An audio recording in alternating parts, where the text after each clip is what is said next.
अस्सलाम वालेकुम दोस्तों, बिटकॉइन चल रहा है 67,400 पे। और क्या जो रिकवरी चल रही है ये मार्केट सबको हैरान करने वाली है। क्या हम यहाँ पे कोई बड़ा ब्रेकआउट देखने वाले हैं या फिर यहाँ पर दोस्तों मार्केट जो है थोड़ा सा एक रीटेस्ट ले रही है उस बेयर फ्लैग का जिसे हम ऑलरेडी तोड़ चुके हैं, और उसके बाद दोस्तों कोई बड़ा डंप, कोई बड़ा क्रैश जो है वो आपका मुंतजिर है। तो ट्राई करूंगा दोस्तों हमेशा की तरह कि आपको मार्केट के एक्यूरेट एनालिसिस दूं, मार्केट की क्लियर पिक्चर दिखाऊं, और बाकी लोगों की तरह जो है ना आप लोग अंधे होकर मार्केट में ना फिर रहे हो, बल्कि आपको पता हो कि अगला मूव जो है मार्केट में क्या आने जा रहा है और रीजंस क्या है इस मूव के। सबसे इंपॉर्टेंट चीज तो आज की वीडियो के अंदर टेक्निकली फंडामेंटली इंशाल्लाह पूरी तरीके से मार्केट को हम कवर करेंगे, और बहुत सारी इंपॉर्टेंट चीजें हैं बिटकॉइन ऑल्ट कॉइन के बारे में तो बताना चाहता हूं दोस्तों मैं आज की वीडियो में आपको। इसके अलावा चैनल सब्सक्राइब नहीं किया हुआ तो फौरी तौर पर सब्सक्राइब कर लो, वीडियो को लाइक लाजमी करना, उसके बाद एट द एंड दोस्तों अपना फीडबैक जरूर देना कि आप मार्केट में क्या कर रहे हो, कौन से ऑल्ट कॉइन्स आप लोगों ने लिए हुए, अगर ऊपर बाइंग की हुई आपने तो इंशाल्लाह नेक्स्ट वीडियो के अंदर उनको भी डिस्कस कर लेंगे, बताओगे अगर मुझे आप लोग। और सेकंड और मोस्ट इंपॉर्टेंट चीज, जिन लोगों ने बाइंग करनी है वो किन ऑल्ट कॉइन से बाइंग करना चाह रहे हैं, तो अगर डिमांड जोन जाना चाहते हो आप लोग मुझसे, उनके जानना चाहते हो कि वो ऑल्ट कॉइन्स कहां पर आपको दिखे कमिंग डेज के अंदर, तो भी लिखो कमेंट के अंदर, इंशाल्लाह उसके भी आपको लेवल्स बताऊंगा मैं और प्रेडिक्शन बताऊंगा इंशाल्लाह मैं आपको ऑल्ट कॉइन्स के बारे में अपनी, कि वो आपको कमिंग डेज में कहां पर देखने वाले हैं। तो स्टार्ट करेंगे दोस्तों वीडियो को बिना किसी देरी के, और सबसे पहले हम चलते हैं यहाँ पर फंडामेंटल मार्केट में क्या चल रहा है उसको देखते हैं, उसके बाद चलेंगे आगे वीडियो में और बाकी चीजें कवर करेंगे। तो इस टाइम दोस्तों अगर हम देखते हैं क्रिप्टो मार्केट के अंदर, तो यहाँ पर हमें छठा मुसलसल महीना है जहां पर हमें ये दिख रहा है कि मार्केट जो है कि नेगेटिव क्लोजिंग ले सकती है, और ऑलरेडी 5 क्लोजिंग नेगेटिव मिल चुकी हैं, रेड मिल चुकी हैं। तो यहाँ पर ये क्लोजिंग कैसी होगी ज़ाहिर है में अंदाज़ा हो जाएगा अभी चंद घंटों के अंदर। और क्लोजिंग जो है आज की ज़ाहिर बहुत इंपॉर्टेंट है, मंथली क्लोजिंग है, बट यहाँ पर दोस्तों ये क्लोजिंग जो है इसलिए भी इंपॉर्टेंट है कि ये बताएगी हमें, ये दिखाएगी हमें कि मार्केट जो नीचे जा सकती है वो कितना जल्दी जा सकती है, पहले रिकवरी आ सकती है, क्या सिचुएशन बन सकती है, सब कुछ जो है आज की मंथली क्लोजिंग पे बहुत हद तक डिपेंड करता है। तो इंशाल्लाह इसको भी कवर करेंगे होने के बाद। एनीवे दोस्तों यहाँ से आगे बढ़ते हैं और इस टाइम जंग के बारे में सूरत हाल चल रही है उसको देख लेते हैं। जंग बहरहाल दोस्तों पूरी आबोताब से इस टाइम चल रही है, और दुनिया की तमाम फाइनेंशियल मार्केट्स जो है ना इस टाइम इस वॉर की वजह से इफेक्टेड है। ऑयल आपके सामने मुसलसल पंप कर रहा था, अब बहरहाल बहुत इंपॉर्टेंट लेवल पे पहुंच चुका है, उसको देखते हैं भी आगे चल के टेक्निकल चार्ट के ऊपर। बट बहरहाल दोस्तों ये जंग जो है बहुत सारे आम लोगों की जिंदगी खराब कर चुकी है, बर्बाद कर चुकी है। और दोस्तों यहाँ पे बस नहीं हो रही, मेरे ख्याल से दोस्तों आने वाले वीक्स के अंदर बहुत कुछ हमें ऐसा दिख सकता है जो शायद आज से पहले हमने कभी सोचा भी ना हो।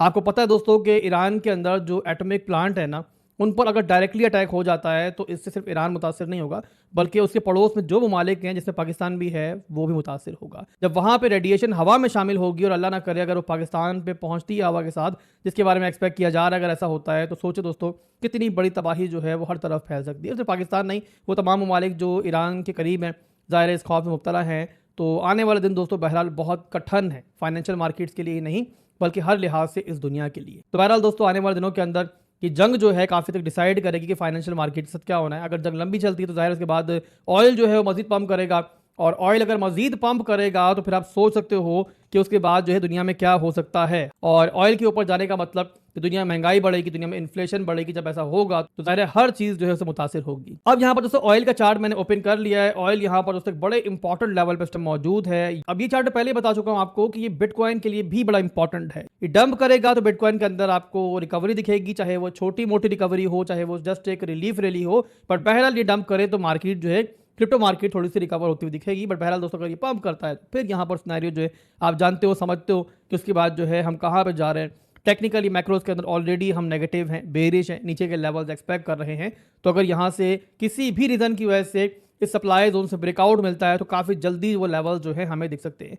तो अभी के लिए दोस्तों ये जो ऑयल का चार्ट है ना, इस पर खास नज़र रखो, ये आपको बताएगा कि किसी मेजर क्रैश से पहले हम यहाँ पे कोई रिलीफ रैली देखेंगे, या फिर यहाँ पर दोस्तों डायरेक्टली वो वक्त आएगा जहाँ पे ऑल्ट कॉइन्स और बिटकॉइन हमें नीचे दिखेंगे। इसके अलावा यहाँ पर ऑयल को कोई ट्रेड करना चाह रहा है, स्टॉक ट्रेड करना चाह रहा है, तो भी यहाँ पे एक अपॉर्चुनिटी मेरे हिसाब से मौजूद है। किस तरीके से, तो यहाँ पे 4 टाइम फ्रेम का चार्ट मैं ओपन कर लेता हूँ। 4 टाइम फ्रेम के हिसाब से दोस्तों हम यहाँ पे एक रेजिस्टेंस लेवल को रीटेस्ट कर रहे हैं, और ये आपके सामने है कि प्रीवियसली इसी लेवल से हमने रिजेक्शन जो है ली है। टेक्निकली अपॉर्चुनिटी बन रही है, बट आपका स्टॉप लॉस जो है यहाँ पे स्ट्रेट फॉरवर्ड होना चाहिए, और वो होना चाहिए आपके प्रीवियस हाई से ऊपर, यानी कि अराउंड 115 116 अराउंड जो है आपका यहाँ पे स्टॉप लॉस जो है होना चाहिए। और हिट होता है तो भी शुक्र अदा करना कि भाई छोटे लॉस से बाहर आ गए हो। और अगर यहाँ पे कोई अच्छी पेशरफ्त हो जाती दुनिया के लिए, ऑयल के रास्ते चाहे टेम्परेरी खुल जाते हैं, ईरान और अमेरिका के दरमियान कोई अच्छी बात हो जाती है, तो फिर चांस ये होगा कि यहाँ पर ये ऑयल जो है ऐसा गिरे, ऐसा बुरा गिरे कि आपको अच्छा खासा बड़ा प्रॉफिट भी मिल जाएगा। क्योंकि यहाँ पर दोस्तों ऑयल का ये स्टॉक जो है ना इस टाइम इस जंग को लेकर मोस्ट सेंसिटिव स्टॉक है।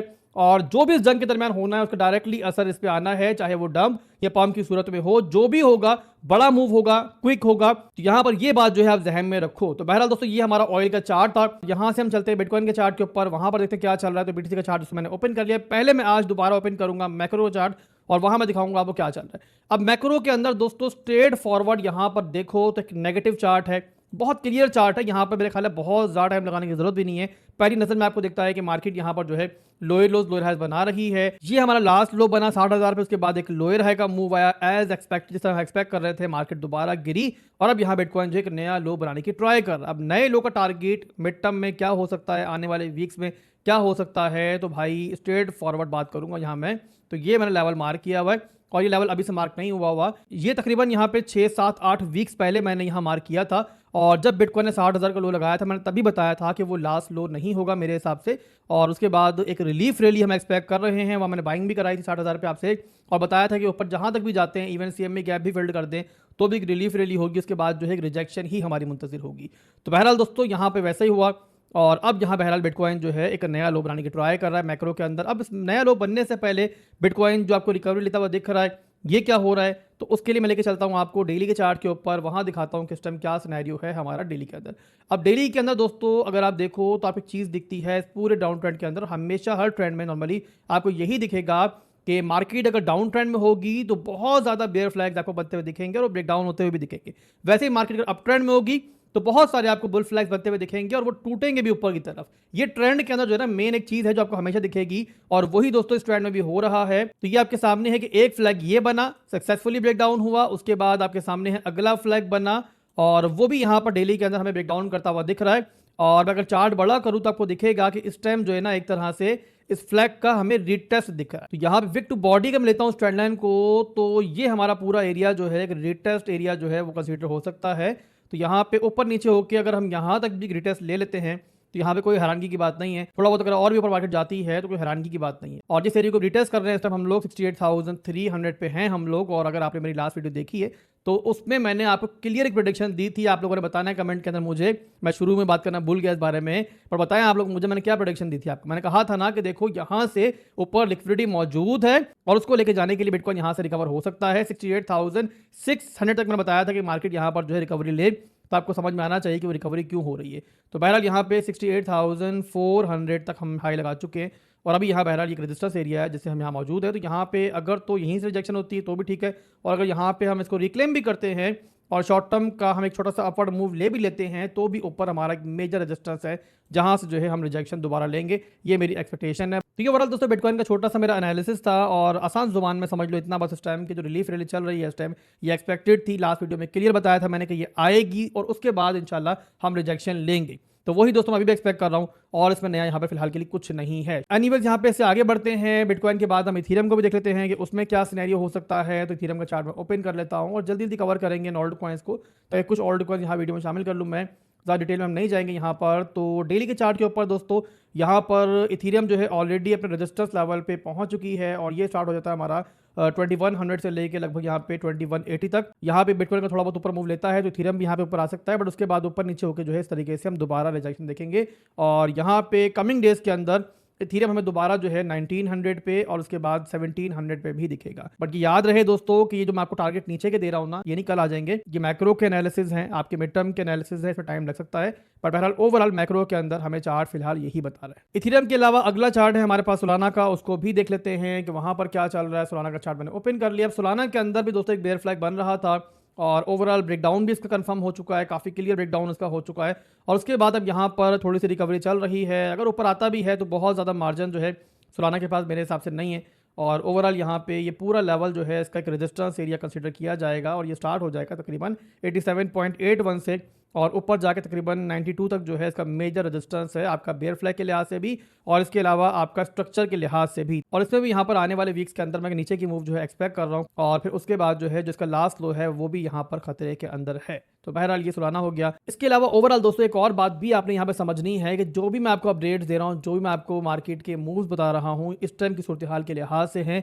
टेक्निकली चार्ट हमें यही बता रहे हैं जो आप तक मैं पहुंचा रहा हूं, बट साथ में एक ब्रैकेट में चीज़ मैं ज़रूर ऐड करूंगा कि देखो फंडामेंटल्स जो है ना वो मार्केट के लिए सबसे ज़्यादा इंपॉर्टेंट होते हैं।